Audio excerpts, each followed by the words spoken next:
It is time to grab your dose of compassion, share your story, and solve your anxiety and depression. Welcome to Keep Calm in a Crazy World with your host, Jodi Amon.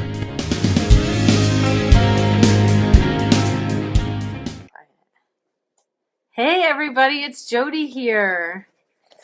It was a little quiet, so I'm just making some adjustments.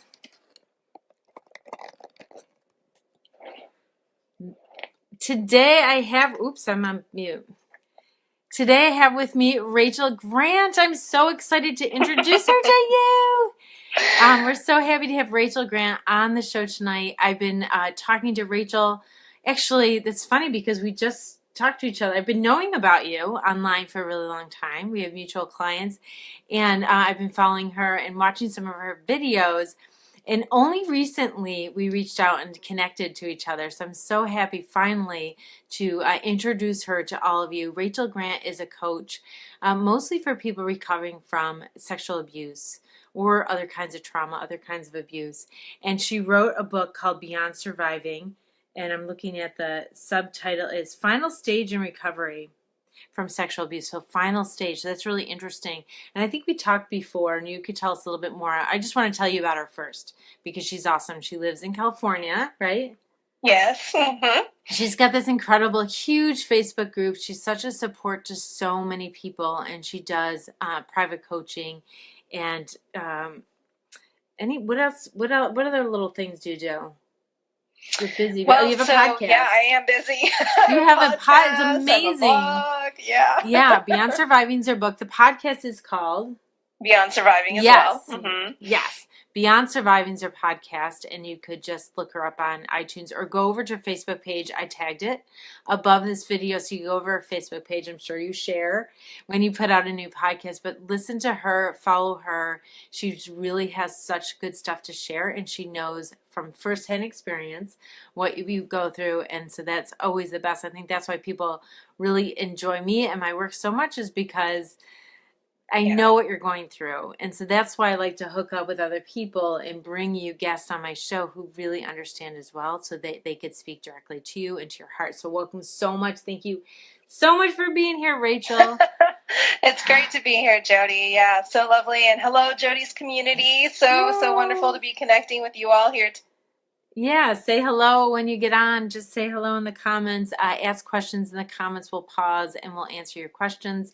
This is going to be a conversation between us, and so we want to hear from you. You are part of that conversation on this radio show. So, everyone's got a story. Mm-hmm. Everyone's got a story which has them come to what they're doing, like makes them do what they're doing in this world and gives them a mission. Can you tell us a little bit about yours? Yeah, I'll do kind of a short version here for everyone today. But essentially, when I was 10 years old, my grandfather began sexually abusing me. And prior to that, he had been quite a companion. He lived in our home. And because my older sister and brother were already kind of out of the house, in many ways I was an only child. So I was really happy to have this other person there, to keep me company and to hang out with. And, that all got turned on its head the day that he began abusing me. And, as so many of us do when abuse begins, I kind of immediately went into the space of what's going on? Am I making this happen? Why is this? And it wasn't even necessarily conscious thought at that point, right? I'm 10 years old. It's like I'm just, chaos. Confused and scared and completely unsettled. And all of a sudden, all I know is that home doesn't feel very safe anymore. And I don't know what to do to get that back. And my parents found out what was going on. My mom just one day happened to see him touching me. And when they did discover that, they immediately got him out of the house.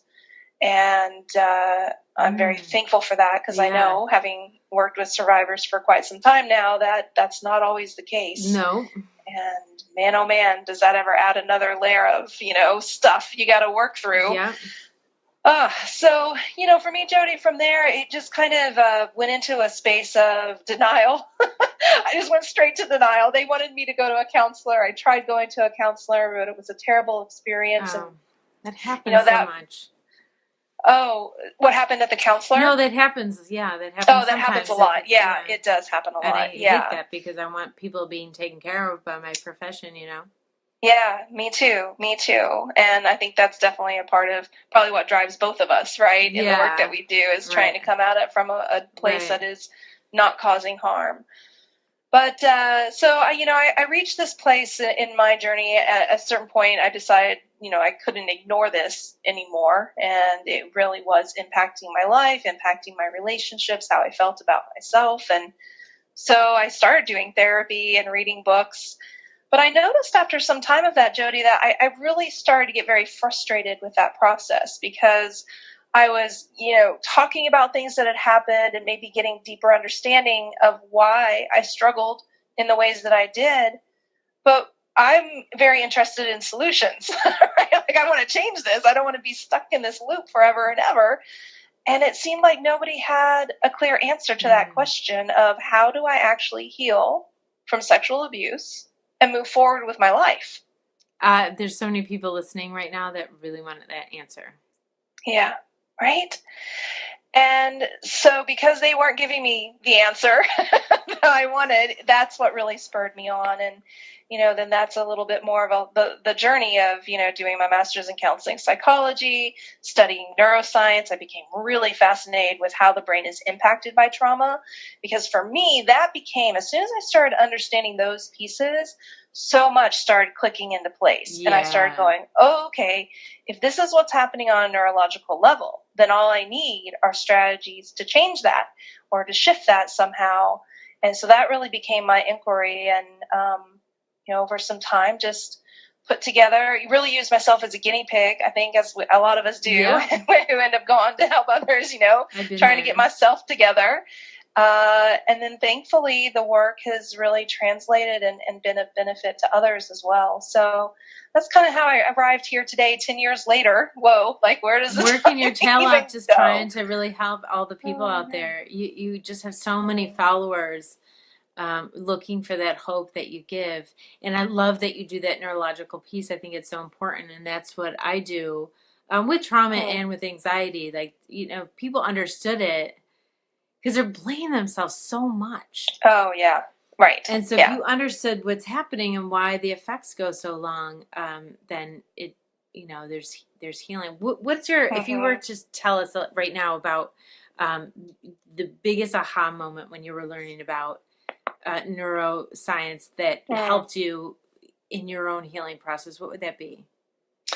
I think the biggest thing that helped me was understanding the way that the amygdala really wants to come on the scene. So that's the part of our brain, for anyone who doesn't quite know, is that really charges us up and gets us ready and prepared to fight or flight or freeze, and it's really, there are some neurological processes that happen before that. But the amygdala is really the one that has the thousands of channels in which to send the signal to the body. And that's a really important process. That's what keeps us alive when there's danger, when there's something bad, about to happen.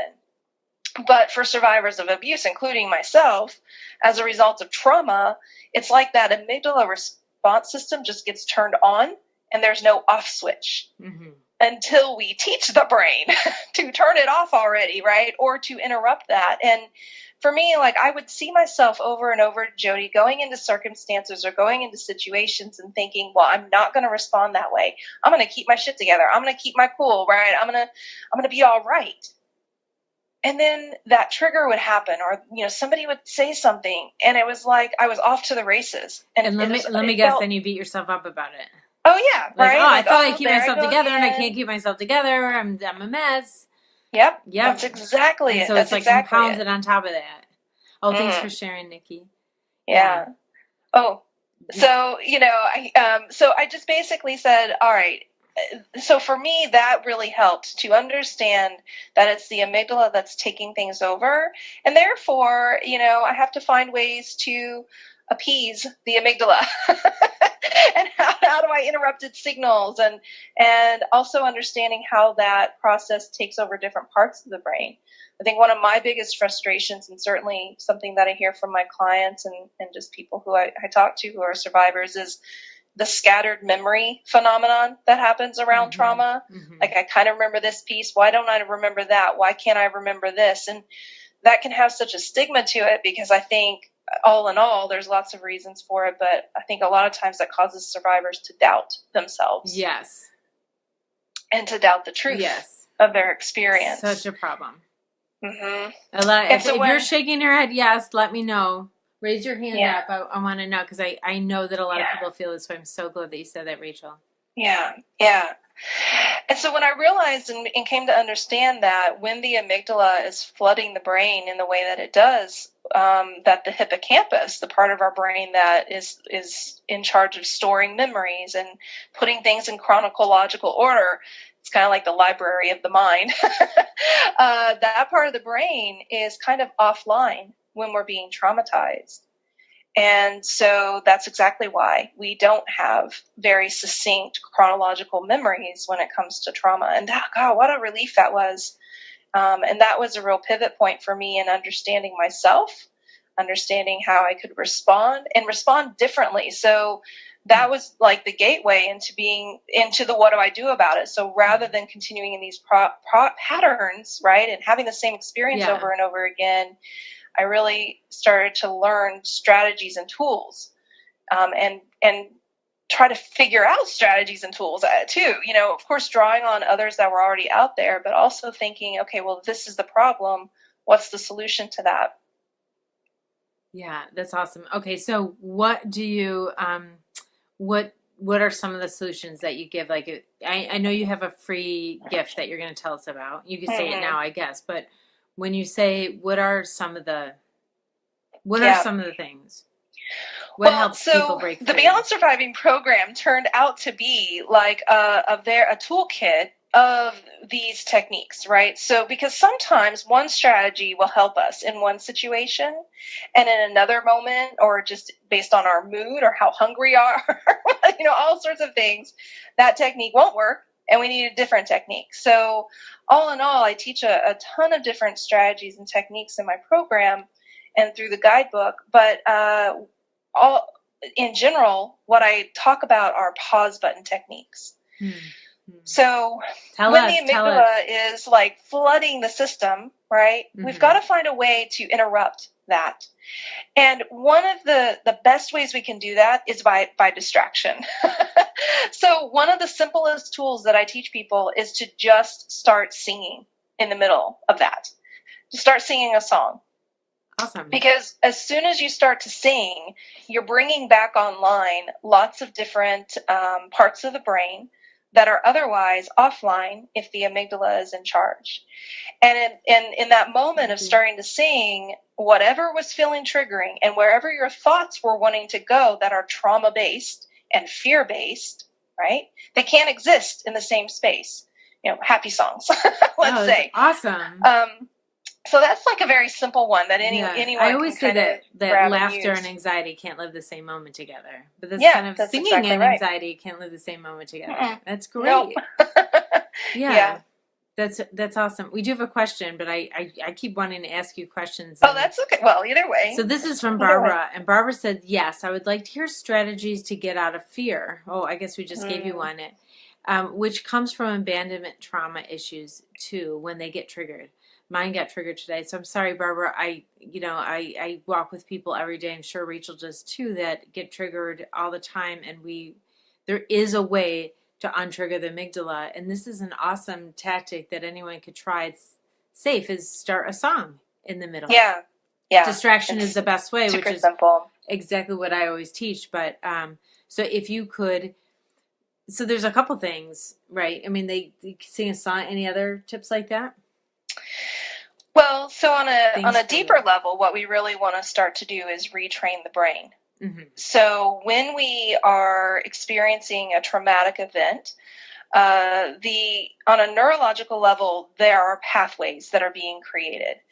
So if you kind of think about the brain like this big highway that has all of these different pathways and associations, all that is happening when we're feeling triggered is this old pathway is being lit up. It's like something in the present day resembles. It doesn't even have to be exactly the same, but it's close enough to the same as something that was present when we were being traumatized or abused that the brain goes, uh-oh, if that's here, that must mean all that bad is here too. So let's go into protective mode. Let's fight. Let's, freeze. Let's run away. And so what we have to start doing is teaching the brain, is really rewiring those neuronal pathways. And so anytime you interrupt that process. It's possible, everybody. It's possible to do this. Isn't this great? Yes. It's possible. Yeah. And thank you so much for sharing this video. Please share it if you haven't already. And I love the hearts and thumbs up. Thank you so much. Keep going. Yeah. I'm sorry. Oh, no, it's great. Yeah. And I'll just reiterate, it is possible because, I thought for a long time, especially based on what I was being told, that this was a life sentence, that I might find some cute ways to cope or manage, but that all in all, that's what it was going to be. It was always going to be sitting there. It was always going to be in the background, and and not even necessarily in the background, in the foreground with me constantly managing it. Yeah, but it doesn't have to be like that. That is the biggest message I want to get to people. It doesn't have to. I know it seems like it's not possible right now, but it is. I want to tell you, Matt Pappas joined, and he said hello. You must know him. Hello. Yeah. Yeah. So, and Barbara wrote back after that. We yeah. answered her question about singing. She said it sounds great, and she does some dancing too. Oh, that's great. Dancing getting in your body. Really good. Yeah. Anything, like go take a shower, go somewhere, go to take a walk. The worst thing you could do is stay still and think about it more. If I were to break it down maybe into a very simple way of thinking about it for everyone in a way that helped me too, was essentially what is at stake when we're in a triggered state is, are we going to go into the past or are we going to remain in the present? Mm-hmm. A triggered state is really just your brain mistaking where you are in space and time and thinking that there is danger and that you're about to be harmed when you're not. Right. And so whatever we can do to flip that switch, and instead of going further into the past and further into the trauma, and instead bring ourselves back into this present moment where we are safe, where we are adult. Right? That was, I think, for me, a big piece of what I had to learn. There were parts of me that needed to be grown up, right? Like I didn't have emotional maturity. Yeah. I had to learn like tools and skills that a lot of people learn as they're maturing and growing up, but I didn't, because I was in the middle of abuse, and I was also in the middle of trying to manage the results of abuse. Yeah. So, and so for me, it was like those two parts. How do I constantly bring myself back to the present rather than taking on this ride into the past? And what are those skills that I just didn't learn that I just need to learn, like how to trust, how to communicate, how to set boundaries? Do you have what are your practices to get into the present? What are some things what are some of those tips? Really quick. Yeah, well, one of the simplest things we can do is to just say that I'm an adult. It's 2017, and I'm safe. That's awesome, right? Yeah, it's so people make it so complicated, but it could be simple like that. Very. So I had a client who just repeated his name, like I am Jodi Amen. I am Jodi Amen. I am. Yep. I'm not gonna say how old I am. No, you guys all know how old I am. Well, it's so important because, and that is, I think, another big piece of my mission, and is that I was very frustrated with that similarly, that people talked about healing like this big, long, lifelong, going to take you the rest of your life thing. I was like, nobody wants to spend the rest of their life in recovery, right? No. Nobody wants to do that. We want to live. Deal with what needs to be dealt with. You want some happiness. You want some joy. Yeah. And yeah. So I thought, well, how do we make this simple? How do we make this so simple? And, I think of it like this, Jodi. If you break your leg, you call the ambulance, you scream like hell, and then you call the ambulance, right? The ambulance comes, they pick you up, they put you in there, they take you to the doctor. The doctor doesn't then go, well, let's see, for you and your unique situation and the kind of injury, the guy, he's okay, we're going to x-ray, we're going to put you in a cast, we're going to set the leg, and then you're going to do physical. And I thought, if we treat trauma and abuse the same way, like, let's treat it like an injury. And to my mind, it's mostly an injury of the brain, right? Which is interconnected with the nervous system and all these other things that happen. But if I treat it like an injury of the brain, then that means that there must be treatments that are repeatable, that are simple, right? And so, yeah, that's really a big goal of mine. And the more we, I think, can embrace the idea that getting out of the trauma, I want to say this in a sensitive way, because it's not like snap your fingers and get over it already. That's not what I'm saying at all. I don't hear that. But what I am saying is that when we start applying the tools, and they can be very simple tools, and we can do that with consistency and with good support and accountability and guidance, then things just drop away. I've had clients who have said, I've been in therapy for 30 years, and in 8 months in this program, like, it's done. Yeah. So that's so inspiring, and so I'm just so thrilled about that. Like, there is something that you offer. I could hear it, Rachel. There's something that you offer, and it's so. I know we've spoken, and I know we were really similar, and I'm realizing a little bit more how really similar we are in what we teach people to help them.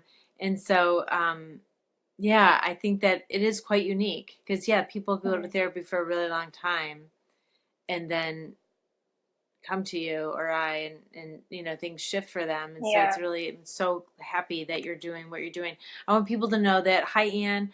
I want people to know that you could ask questions. I'll ask one more question for Rachel, and then you could ask some questions. We have a few minutes left here.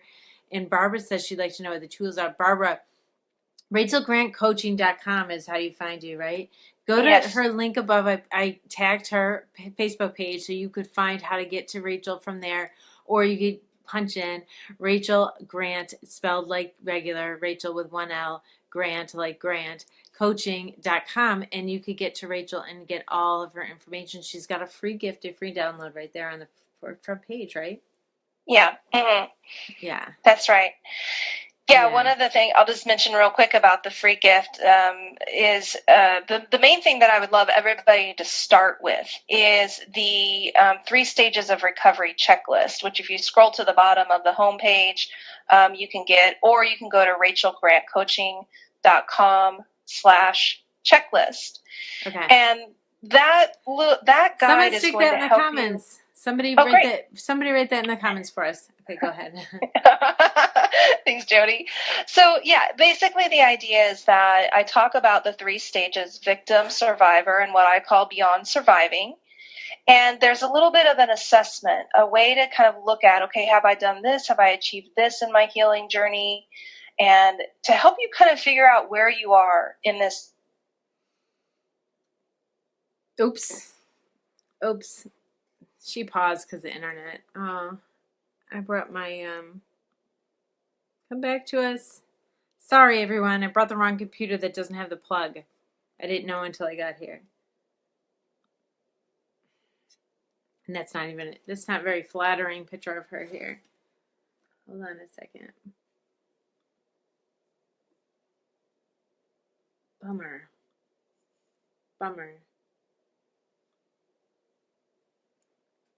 Sorry, everyone. Everything was going good. We finally had really good technology, and everything was going good. At the last minute, I was like, not only are we bringing this computer, it's easier, it's lighter to bring, and I forgot about the cord that goes into the wall. It won't let me on at all. She's probably, so she was talking about her free gift. Rachel, isn't she great? Isn't she awesome? You can keep asking me questions. I'll stay on for a while. I really apologize, but RachelGrantCoaching.com/checklist, and that's the way to get started with Rachel. But she's got so many things for you, and she's got her book Beyond Surviving, and she does some incredible work. Oh, hello, you're back. Oh, hi. Okay. That was my internet probably. I don't know why. Oh, it's okay. Not a problem. I was just Hello chit-chatting again, everybody. Hello. I was just chit-chatting with them while you were gone. Cool. So, now everyone could see how messy my front page is, right? Yeah, Matt says, gotta love technology. No worries. The insight that you and Rachel share is incredible. Thank you so much, Matt. I love Matt. He's the best. He's going to be on. Oh, Matt's coming on next week. Next Monday night, Matt's coming on, everybody. He's going to be awesome. Let me see if anybody else. Jocelyn says, excellent stuff, Jodi and Rachel. Thanks for sharing. You are very welcome. You're welcome. Anyone have any questions here? I don't really see any. It's similar stuff that I have. I'm going to put the link. I'm going to go back and put the link above. But this is, if you're really interested in this neuroscience stuff, I do have a biology of fear video. And I'm going to put the link above. I know I have my webinar link above there, but I'm going to switch it because I think it's important, understanding and learning about the biology of fear. It's a very in-depth video that I put together. And so I think it goes along with this interview because we're talking about this, and this stuff interests people so much because nobody's teaching it. Yeah. It's really wild. Like I did an interview on Psych Central last week. It went live last week, and they were talking about it. Like she's talking about anxiety in a new way, and I'm thinking, why am I the only one teaching about anxiety this way? Mm-hmm. But right. Because I think of it the same way. I mean, anxiety, in a way, like sometimes you have a big panic attack, and it's like you have PTSD from the panic attack. There's similarities, and I know worked with trauma for 20 years, people with trauma, and so I know how trauma instigates anxiety. And in my program, I do have a trauma and anxiety video. So this is good stuff that I think people really want to hear more about, and I think they're going to come over to you and find you. Please go to find Rachel because she's got such great resources. As you heard, it's just incredible, right? It is awesome. You are awesome. Yeah. I love what I do. And it's really a treasure to get to walk alongside people as they heal and to see those moments of like, oh my gosh, like I get to do that, or I get to have that, or it can be that straightforward for me. And so, yeah, please, anybody who's curious, feel free to connect with me. I have a Facebook group, Healing from Sexual Abuse. If you search for that, it'll pop up. And, check out the website, check out the free gift, or feel free to just shoot me an email. I'm always happy to be here as a resource and a support however I can. Let's end with one more question here. Okay. Tasha asked. I was going to ask you one, but let me read this first. Tasha says, I'm glad that people have coping skills. I'm learning mine now, finally. Yay! Yay! But I just want y'all to know that everyone experiences trauma differently. Some take longer to learn. Okay, they cut off the rest of it. That's all I got in the comments. You're right. It takes some people shorter and longer. It's not a snap of the finger. It's a practice. You have to practice. And we know that self-doubt comes in and it complicates a lot of stuff, and self-esteem issues complicate a lot of stuff, and anxiety is so scary it complicates. We do know that. We've had that experience. And sometimes it sounds oversimple, and so I think it bears. Thank you for saying that because I'd like to validate people who work really, really, really hard. Yeah. And they're still working, and it's like it's not fair. It's like everyone. You think that everyone has it easier than you, but you don't. Everybody is practicing and working their tails off if they're getting better. And I appreciate you trying to do it and not giving up, because if you give up, then what? I do try to click it, and it does not let me read more. It doesn't work. It asked me to block you, but I don't want to block you, of course.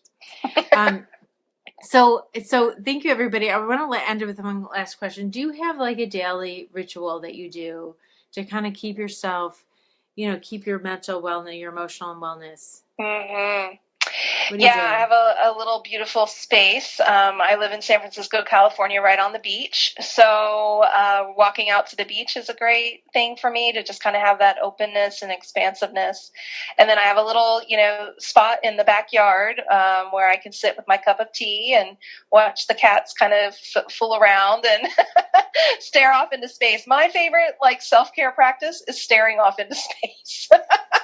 For me, just daydreaming and letting my mind go blank and just feeling settled and relaxed and at ease is so wonderful, and it's so treasured because there was such a time in my life where that was so impossible. Yeah. And every single day was such a struggle and hard. So yeah, that's my favorite little thing to do.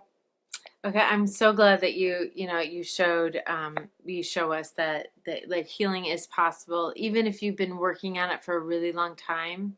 It's still possible. Like Rachel was saying, she worked with someone for 30 years and then they healed in the 6 months because the penny dropped in a different way when you hear the information in a different way sometimes. And so, or you're ready to hear, I don't know, there's just this perfect storm and it's so complicated. We can't explain why, sometimes you're working really hard for 30 years.